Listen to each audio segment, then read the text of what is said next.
Welcome back to the Pathfinders podcast.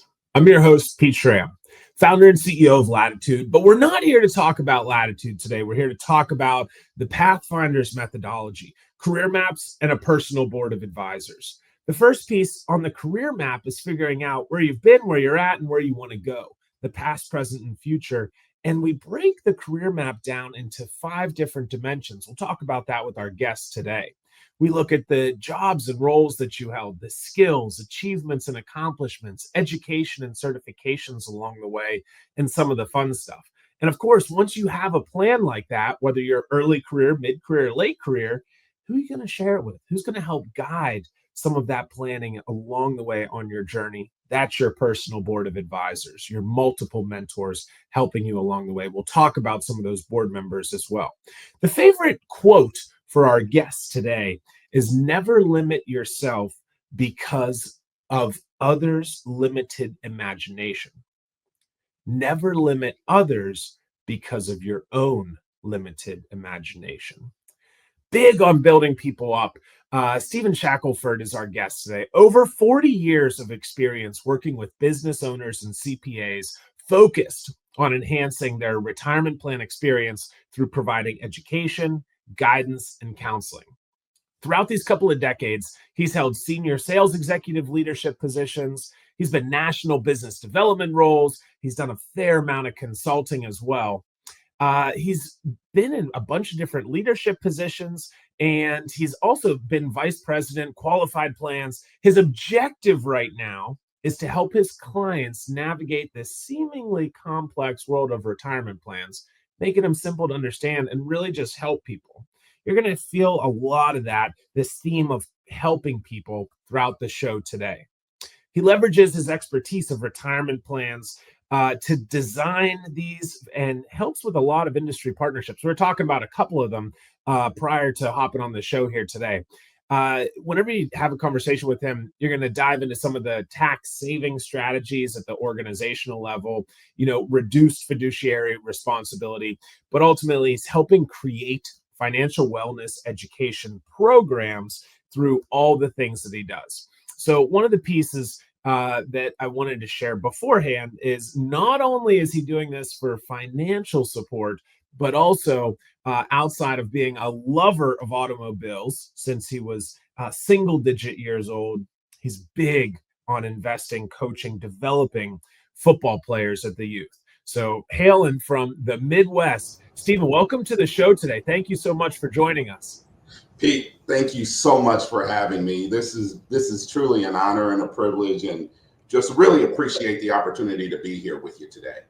Of course, I'm glad to do it, and we got to thank our buddy Dave for bringing us together. So always a pleasure, and we'll have to make sure that we tag him a little bit more in the comments as a super connector that he is. Stephen, the first thing that we always ask is, what did you want to be whenever you were growing up? It's funny you asked that question, Pete. When I was younger, I thought I was going to end up somewhere in the automobile profession, either as a designer or on the sales side associated with automobiles. It's always been a passion of mine.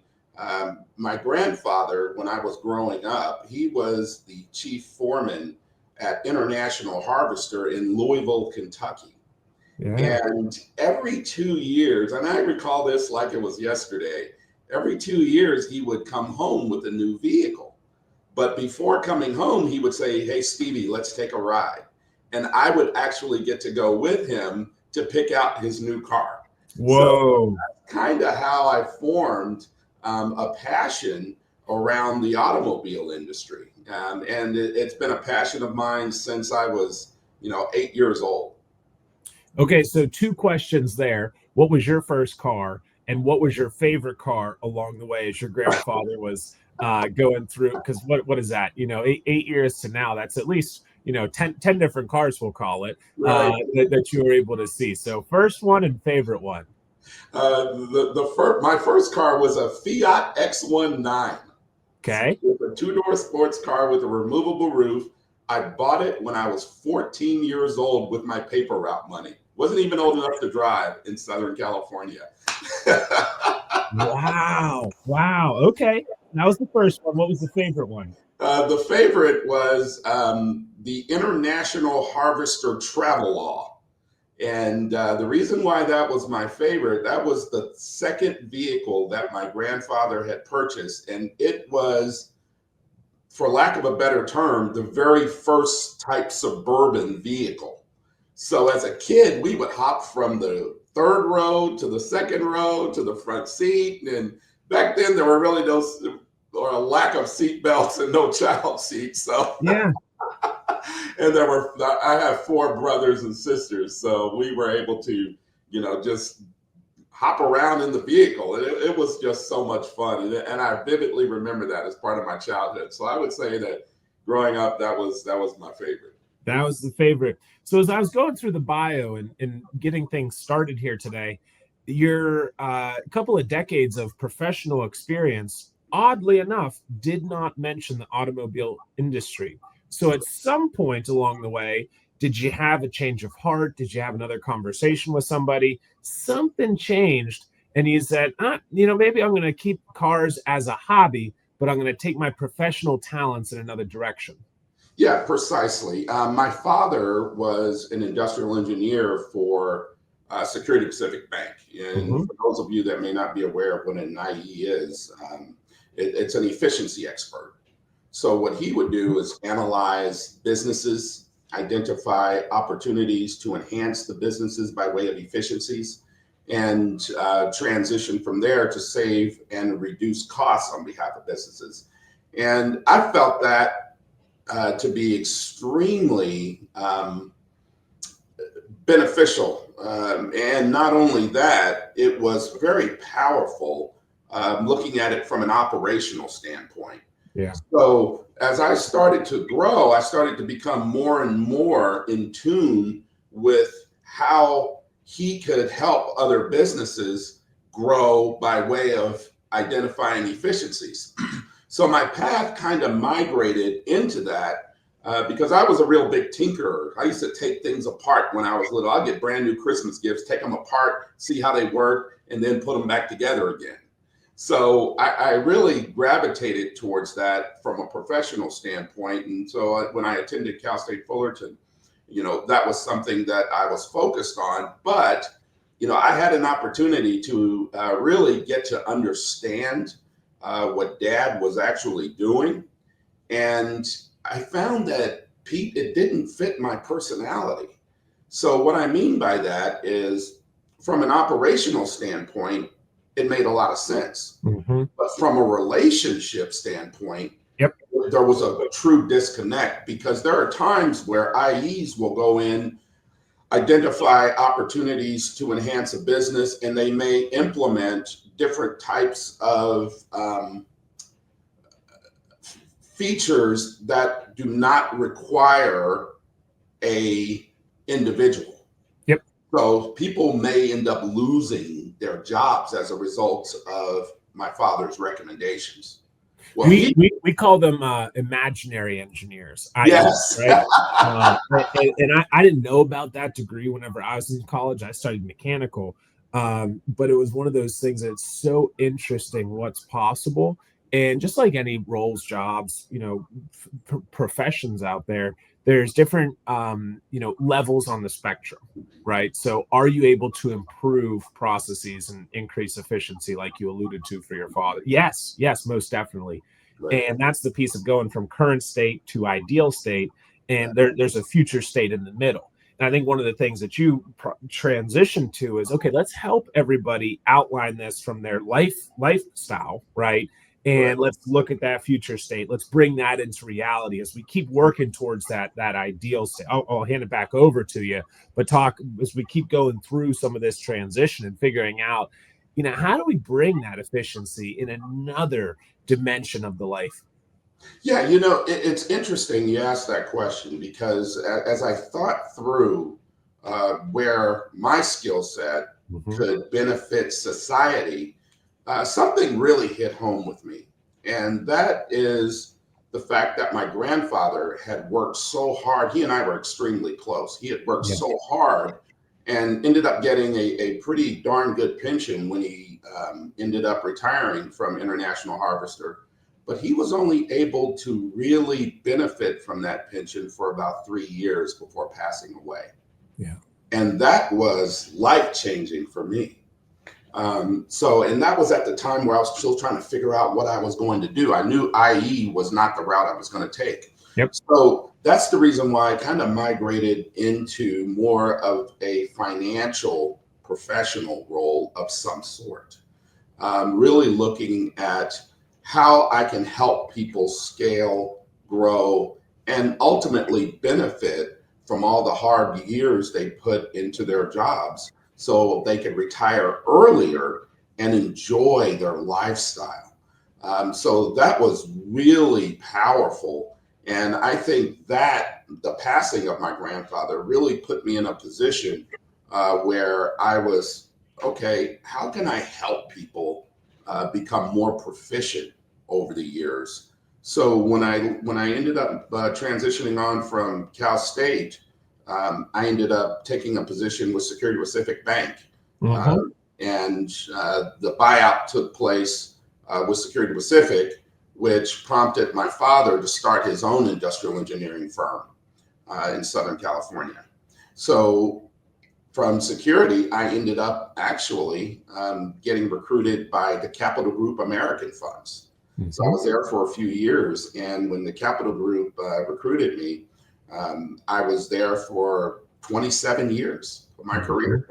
So, and when you look at, when I look back on, the contributions I was able to make, that was a very pivotal time in my life because, looking at it from cultural standpoint, every decision that was made at the Capital Group was made with one objective in mind. How are the decisions we make as an organization going to impact the lives of our shareholders? Yep. And that resonated with me. I mean, really resonated with me to the core, because now you have a professional organization that's extremely successful now transitioning to helping people scale, grow, and eventually live the life that they want. So along the way, you had a couple of people that were guiding you, providing insight, right? You talked about your grandfather, you talked about your father. There's some overlap of, some of the where you guys worked, right? Clock in, clock out each day. But then you transitioned, right? Nobody that you mentioned so far was at the Capital Group. So talk through a little bit of how you navigated making that decision, which you ended up staying there for quite a while, right? Almost 10x the average of current people under the age of 35 now. Isn't that crazy? You were there for 20 years. If you're under the age of 35 today, right, 2025, you're going to stay at a company, right, about 2.7, 2.8 years. So you're there for 10x, just to put it in perspective, right? And maybe you had 10 different roles along the way. So that's something for us to think about. But, Stephen, tell me a little bit more about who was helping you navigate. Is the Capital Group the right place for you? Is it time to leave at that, liquidity acquisition event? What was that like? Or maybe you just said, hey, they tapped me on the shoulder, I'm in, I'm going. No, I mean, it was very strategic how I thought about my career path once I transitioned to Capital, given the synergies within the culture and my own personal fit from the standpoint of helping people. I would say there were two critical, when I say critical, I mean to my core, two critical mentors that helped me scale, grow within that organization. And the first of which, Karen Casillas. Karen was my manager on the operations side. And she was one of the most dynamic, sharpest individuals I had ever worked with at that time. And this was very early on in my career where I was trying to make the transition from operations to sales.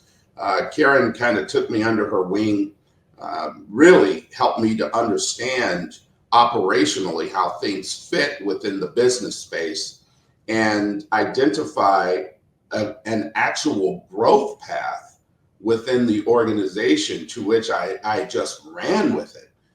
She spent a lot of time coaching and developing me, because I really didn't know too much. Even though I had a minor in finance, I really didn't know how all of the intricacies worked within an organization.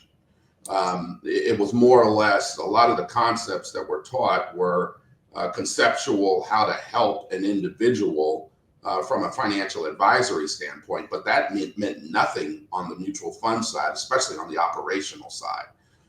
So she kind of took me under her wing and gave me a really good understanding as to the entire business, how it worked, from how the trading worked to how a mutual fund takes advantage of creating an opportunity for investors to be more conservative in their investment approach versus looking at simply a stock and looking at the multiple organizations that are involved in a mutual fund to make that more of a safe investment on behalf of various investors. So there were some hard skills and some soft skills along the way. We're going to get to the second pivotal mentor that you alluded to. But before we get there, two quick questions. One, where'd you find Karen? Karen actually was hired as a supervisor at the Capital Group. And she actually pulled me onto her team from another team, because we had interacted quite a bit. And she said, well, I want you to be part of my team, because she saw something in me that could be developed further. So that's kind of how we met.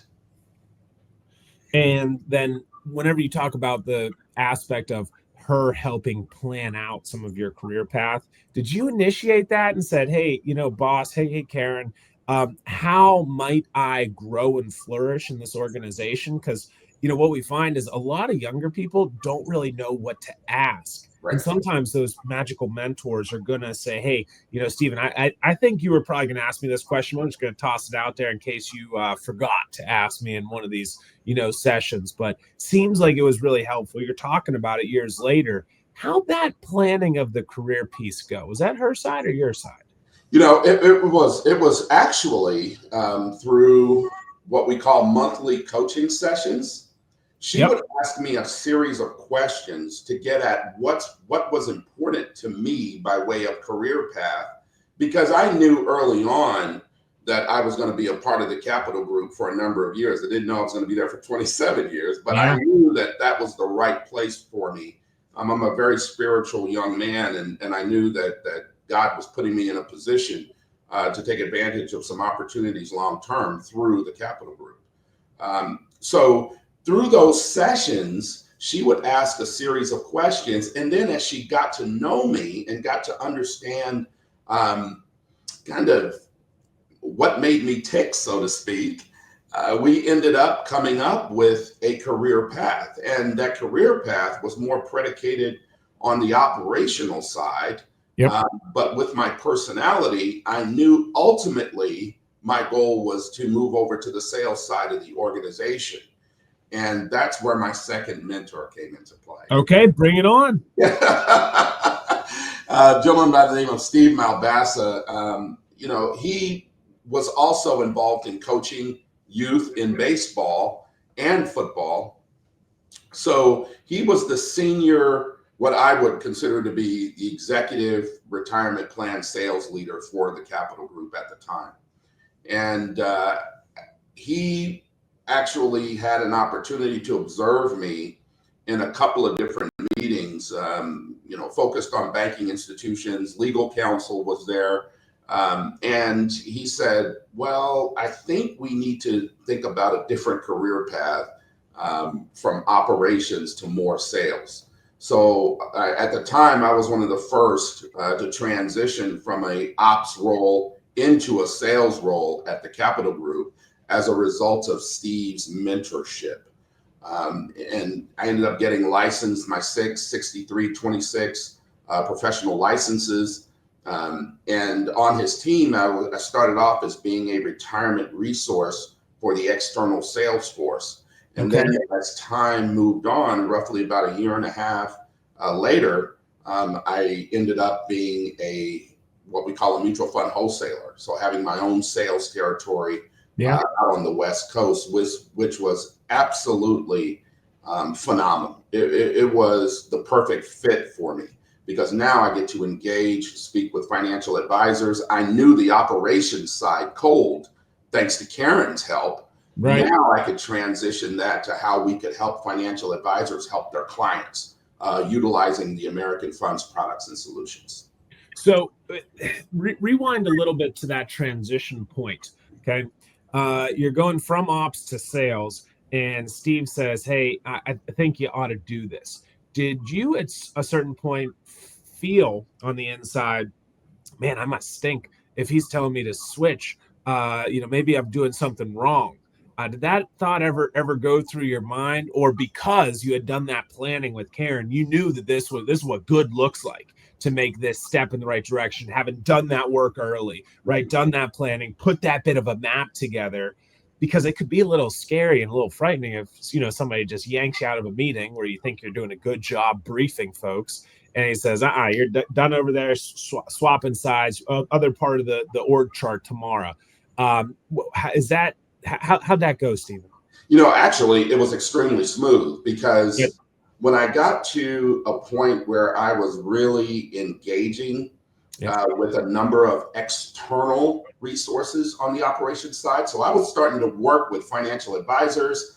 I actually wore a hat that required me to travel 90% of the time on behalf of the Capital Group, where I was actually going out and meeting with various trust companies, banking institutions, third-party administrators, record keepers, really any sort of entity that had a contractual relationship with the Capital Group. My job was to go out, understand that entity, bring that information back to the ops team to ensure that these parties were operating above board. Because at the time there was something called late day trading taking place in our industry. And there were so many relationships that the Capital Group was monitoring that they really needed a couple resources to travel. Well, I was picked as one of those two resources from an operational and compliance standpoint. So that gave me an opportunity to really flex my skills by way of not only engaging with other partners. So I really felt like I was wearing two different hats. The first hat was a compliance hat. The second hat was a relationship hat. So I thought that it was a very smooth transition because ultimately I had communicated to Karen early on in our conversations, my long-term goal was to focus on the sales side. So it just took some time to get there because I needed the right advocate on the sales side to say, yeah, this young man has the skill set that we want in the field and can deliver on the objectives of the sales team. Yeah, and one of the things that we talk about here is in Pathfinders are some of those different board seats, right? The personal board of advisors. So it seems like you had the supervisor board seat filled with Karen, and then probably somebody else came along as another supervisor. Then Karen was one of those initial functional mentors, right? Been there, done that in your world, in your role. But then Steve got into a little bit of that cross-functional mentorship and was almost like an advocate, right? We call this the super connector, the sponsor role. And so that's the piece where it's a couple of different people providing that insight and guidance along the way. So just as the listeners are thinking about this, right, how those individuals might have transitioned from, one kind of a guide or an advisor, no pun intended, to another one on your board. So as your supervisor changes, okay, maybe Karen goes to another seat, right? As Steve goes, maybe he transitioned from cross-functional mentor to an advocate to a champion, right? So there's different ways to figure. And then at some point, you probably said, hey, I don't need you guys in my inner circle right now. And what we call that piece is retiring somebody from your board, right? It's not that, hey, I don't want to ever talk to you again. We kind of put them, we call it the bench or the outer circle, right? I got the core team, right? We call it starting five. You're a basketball guy, starting 11 men on the field, right? If you're a football fan. But it's just that piece of, who are those folks that you're working with more consistently? So, Stephen, let's jump towards the end, right? End of Capital Group, right? Not there, right now. So, talk about some of the things that were going through your head as you're getting ready to make the transition to invest. Yeah, it was quite challenging to make the decision to leave the Capital Group. Mm-hmm. The education and training that I got there was just absolutely exceptional.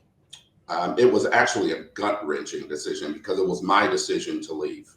Yeah. And, the reason why I left, I ended up partnering with another firm that was a partner of the Capital Group through my endeavors of out there meeting with clients on the business development side. And the long and short of it is they were looking to make a change and build out their own distribution channel nationally because they did not have one. They relied on the Capital Group for a majority of their sales.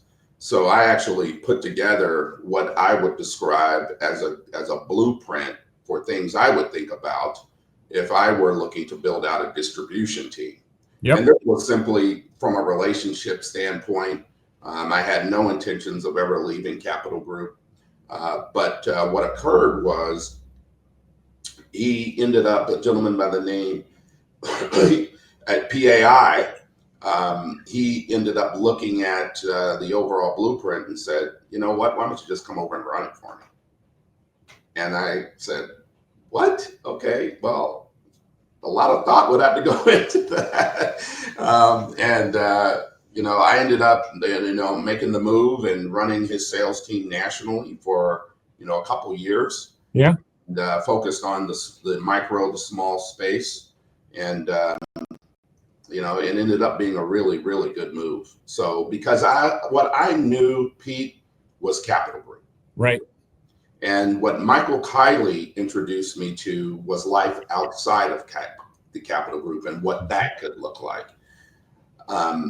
Even though there was a lot of consternation with respect to making that move and a lot of soul searching, I felt like it was one of the best decisions that I had made at the time because it gave me some insights to the broader markets and how I could impact the lives of others by managing and running the distribution team. And it was a tremendous success. Ended up, building it from scratch and building internal support versus external sales support. It was an absolutely phenomenal move. And I felt like it was time. It was time for me to take on that additional challenge. Yeah. Now today, where are you spending most of your time? We'll get to, some of the car hobbies and some of the coaching and developing of the youth football. That's very important. But talk to us, and a little sales plug here is perfectly fine. But what's today looking like for you? So today, I manage the 401k sales division on behalf of Invest. Mm-hmm. And what that entails is meeting with actual business owners, C-suite individuals throughout the entire U.S., identifying opportunities to enhance or implement a 401k plan on behalf of their teams to help them even reduce their own tax strategies. Oftentimes, when you're talking with a CEO or a key decision maker when it comes to retirement plans, they view the retirement plan as simply a commodity, something they have to have in order to attract and retain employees. Well, I take it a step further, given my background and experience, and I help them to see it in a different light. I would help them to see the retirement plan as a business development tool that can not only be viewed as a retention strategy or utilized as a retention strategy, but also help reduce taxes on behalf of the senior members of the organization as to how the plan is actually structured. And a lot of business owners, they just don't know that those opportunities are available. In addition to that, it becomes a significant retention strategy to retain key executive employees, which is a completely different plan design than what I would call an employee-based design. So I really take them through three different iterations. First iteration is employee design. Second iteration is a diverse design, meaning that you're compensating employees through the plan at a little higher level so that key executives can max out their contributions within the plan. And then the third iteration is an executive-based design. And that's where you're truly focused on the key executives within the organization. Even though you're giving a little something back to the employees, you're still rewarding the executives at a much higher level within the plan while still meeting the Department of Labor regulations by way of plan design. So it becomes a strategy, a business strategy to have the retirement plan and not just viewed as a commodity. I think we could spend a lot more time on that topic here, right? We're here to talk about the Career Map Personal Board of Advisors. If you want to go into how you can do some creative business development and senior leadership retention, please reach back out to Steven. Next question here as we get ready to close up is we talked about what worked for you, right? We talked about some of the mentorship. You had a couple of different mentors. You put a little bit of a career map together. That's what we do over at Latitude, right? It's a software that's guiding you through those pieces, right? Hey, who are those mentors? Helping you find them a little bit sooner. Hey, let's build up this career map so you have something digitally so you can share it with others. If you could just share a little bit of, the value to an organization, right? How's this kind of stuff help companies, right? Putting your executive hat on and just talking about that methodology of, arming each one of our people with a personal board and, talking about not just talking about mentorship, but living it, right? Hey, mentorship is a priority here. And then coupling that with having a plan. It was extremely valuable for you, but just talk kind of a more macro level about it. Yeah, I think that is one of the key elements that any business leader needs to consider. They need to consider their network. Who are they relying on to help them make decisions to become more proficient, whether that be an external mentor or an internal mentor? Mm-hmm. So oftentimes when I'm having conversations with business owners, I'm getting at that. How is the business structured? Who is making the decisions on behalf of the business? Are the right key components in place? And being able to share some insights about even creating some form of a coaching and development and mentorship program if it's not in place today. And when you think about those key individuals that can impact the lives of someone else and make them more proficient, not only at their duties, but also repay the favor and take on that mentorship role themselves. Yeah. Now you're talking about building a significantly powerful team of folks. And, I don't necessarily focus on the bottom line of the business. That's the business owner's responsibility. But if you have the right pieces in place, the right mentorship programs in place, how you're viewing the business and what the key objectives are of the business going forward, and those key decision makers are involved in bringing up some of those individuals, now you're talking about a cohesive unit that's going to have more buy-in into the organization. And if they have more buy-in into the organization, they're going to work harder for the organization and smarter because they feel like they have skin in the game. And at the end of the day, Pete, it's not about how much money you make as a business. I mean, I know that that's extremely important, but it's about taking a look at your bench and identifying whether or not you have the right bench and the right skill set to train and motivate that bench to put them in a different position of success within the organization, whatever success means to that owner or business leader. And when I'm talking with business owners, that's what I'm having conversations about. I'm not having discussions about the 401k until I understand the why behind the business. Yep. That's the first piece. I took a couple of notes over here, Stephen. I'm going to get ready to read through these. One closing advice or tidbit that you'd like to share with our listeners before we wrap up? Yeah, the way that I see it is absolutely essential that you look at helping others within the workplace.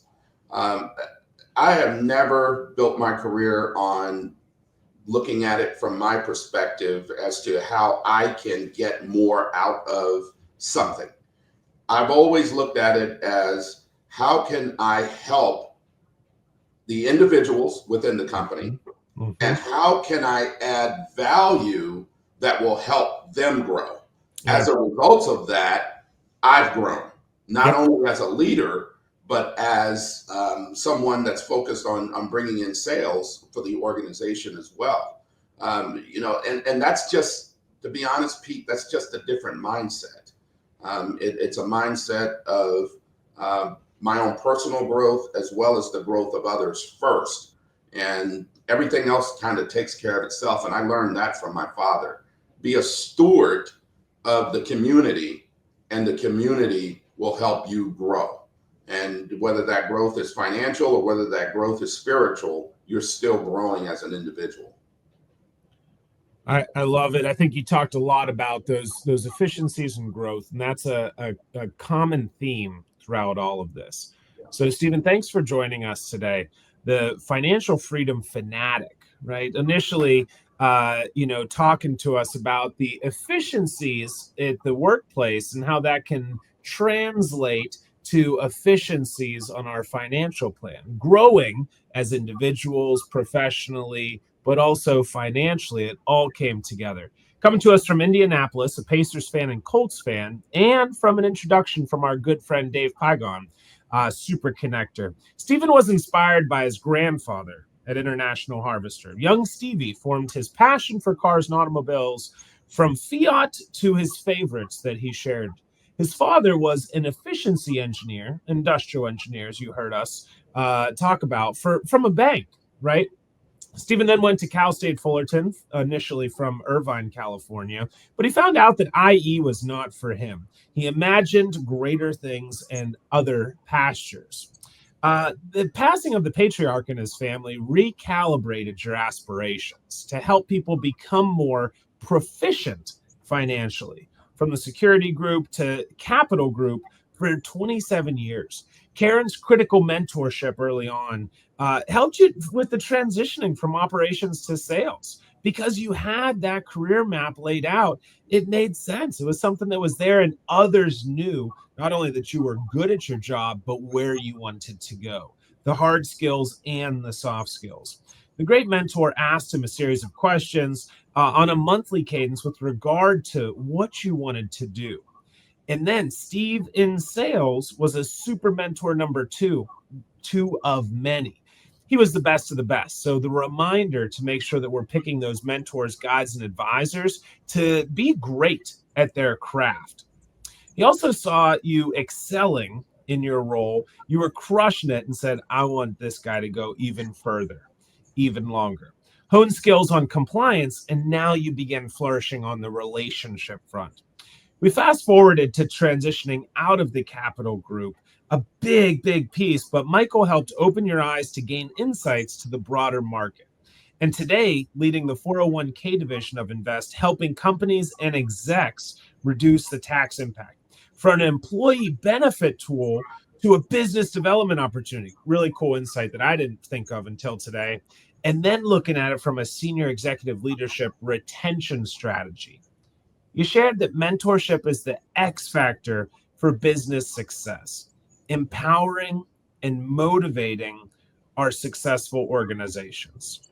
Thanks, Stephen, for reminding us about our why behind the business.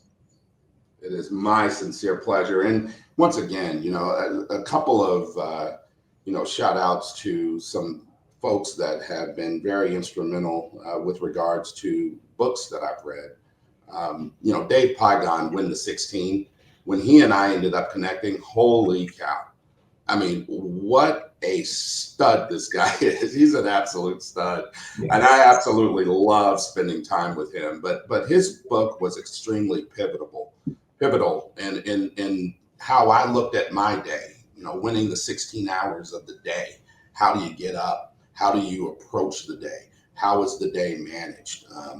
His insights around that are exceptional. So those of you out there that you haven't read, Win the 16, I think it could literally change your life. The second book I would certainly like to mention is Accelerate by a gentleman by the name of Scott Jarrett. Scott Jarrett ended up writing Accelerate because it starts with the why. It's about how individuals can reach financial freedom faster. And that really pulls at my heartstrings based on, my own personal interactions with my grandfather and him not being able to enjoy his retirement. So if you haven't had an opportunity to read Accelerate, I would certainly, pull it up on Amazon, and it's a really, really good read. And it starts with the client's why, not talking about products and solutions without understanding the goals and objectives of the individual. Love it. Thanks, everybody, for listening. Till next time.